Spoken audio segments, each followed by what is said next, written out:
Hello and welcome, scrapbook enthusiasts, junk journal lovers, travel sketchbook lovers. Yes, this is technically a travel sketchbook, but hear me out, okay? I was talking with a couple friends over the weekend, and we were talking about junk journaling and kind of how that's a rebranding of scrapbooking. And essentially, I realized that my travel sketchbook is kind of, sort of, also a rebrand of scrapbooking. And so, therefore, they're all kind of one and the same. And that's what we're going to work on today. If you've been here before on my channel, you have no doubt seen the saga of my travel sketchbook. Honestly, descent into madness, if you will. I have tried to document in some capacity every time I go somewhere new and or exciting, to the point where I have had to stop because I do these like a year out at this point, and they get more extravagant and more over the top every single time. So I'm doing my best to like restrict myself a little bit. But I was very excited to do the Paris sketchbook because when I collected a lot of cool memorabilia for this. If you saw at the beginning, that pile of what some might say trash, others might say treasure, myself included, that pile of stuff that I had there, quote unquote, the junk in the junk journal. I just have a bunch of cool stuff that I want to stick in a sketchbook, so here we are. I'm not gonna lie to you, I didn't record like the cutting out of things or the choosing which pieces of the aforementioned junk to put in the sketchbook beforehand because I wasn't entirely sure I wanted to record this.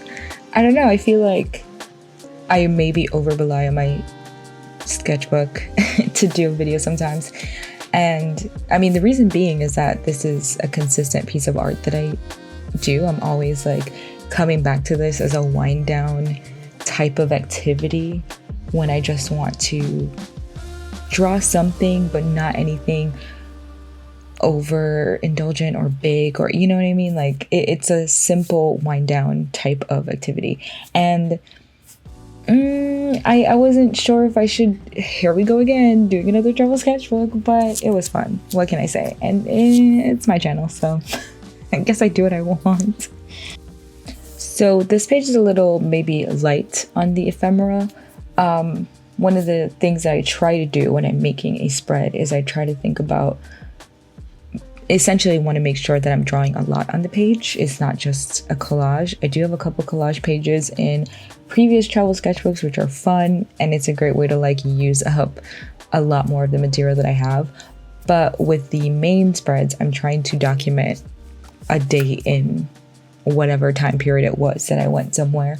And so a lot of the ephemera is meant to like boost the page, enhance the page, but the real meat of the page is the sketchbook parts of it.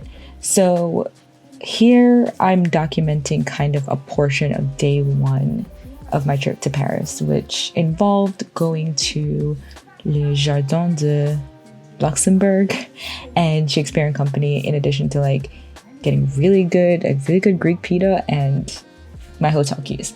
So I have here like my metro ticket, some pieces that I cut from my bag, my Shakespeare & Company bag. Yes, I saved that. It's been sitting in my closet for a year. Thank you very much.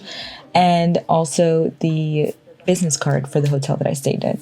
And I like to incorporate like things that I can flip, like I guess make it a bit of an interactive situation. So I'll take things and I'll have them flip open or unfold. And this is a situation where I kind of did that with the hotel business card. You can flip that up and then you can see my key, which is very funny that I drew the key. But that key was just so funky and cool looking that I really did feel the need to put it on my page. It was just a really cool key. I've never had one like that.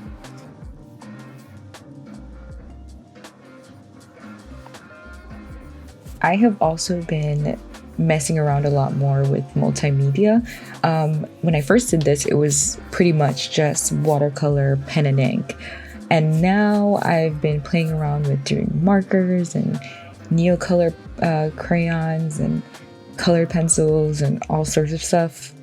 Basically just really experimenting, which has been good for me in that now I get to practice doing all these media things and working more traditional media because primarily I work digitally.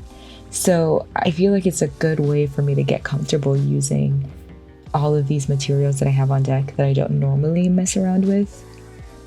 That's what sketchbooks are for. That's where you learn. That's where you play or whatever. So yeah, this has been very fun to like lean more into messing around with different types of media while I don't know, get the images together by playing around with those. Does that make sense? I feel like I started rambling. I'm sorry. Point is that I have now messed around so much with different types of material that I'm more comfortable with them. That is basically what I was trying to say. So I wanted to take a brief moment to talk a little bit about the materials that I used today. It was fairly simple. I think I used between 3 different things. So primarily we have the Paul Rubens watercolor set, in addition to my own watercolor set that I kind of mix mashed with different types of watercolors, mostly Daniel Smith and Winsor and Newton. I also used the Caran d'Ache Luminance pencils for the colored pencils and the Neocolor, the Caran d'Ache Neocolor 2 wax crayons, which are like water soluble, just for a little bit of the scribblies. And for pen and ink, I'm using the Kaweco, I think it's Kaweco Sport pen in the medium size nib. And the ink that I'm using is kind of a funny one because I'm using literally like, it's called Higgins ink, and it's in the color brown, and it's water resistant or waterproof ink. And while I say this, I bought this ink ages ago, and when I tried to re-buy the same ink that also said brown and same brand and everything, the second one that I bought was a lot more red and definitely not waterproof. So I don't know what that means. I don't know if that's just a new formula or if I ended up buying the wrong ink and it was just labeled incorrectly. I don't know. So toss up on that one. That being said, if anyone knows why I have the same ink but call 2 different things, please let me know, because I would very much I really like using this brown ink to do stuff like this. I like how it makes everything just feel super warm, and yeah, I really want that ink again.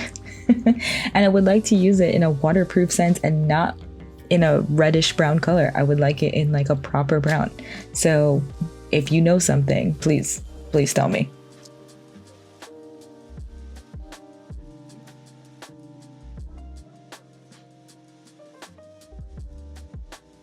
I completely forgot that I also used Holbein gouache. So yeah, add that to the list. I used gouache, but I mostly use it to do highlights, and it's acrylic gouache specifically. I mostly use it to do highlights and to bring back white areas on things. So I don't really use it extensively, but it's there. It's there. So just put that in your notes. And just in case you were curious, I do use washi tape to kind of hold things down, just to like have it there to start. And then I use a Tombow like glue. Is it like a glue tape? I guess is what it's called. Hold on, let me check. Yes, that is correct. It's a Tombow Power Mini glue tape, in case you were looking. There you go. I don't really think there's much more left for me to say in regards to the creation of this page in particular, but I will say, if you enjoyed this, if you want to see more of like walking through making the actual junk journal type things, including picking what pieces of the puzzle that is the junk to cut out and paste, and how I, figure out how to incorporate that into the composition of how the page looks, let me know, please. Chime in down below. and just say, hey girl, more junk journal, or hey girl, less junk journal, whatever the case may be. And with that, we are now at the end of the video. Thank you so much for tuning in. If you like this video, please go ahead and like this video, or comment, or subscribe, or even better, all three. It really does go a long way in helping this channel grow, which is what I'm trying to do, you know what I'm saying? New videos on this channel every other Saturday, and if you want to catch me on the internet sometime, all my links are down below to do that. Until then, I'll see you guys next time. Goodbye!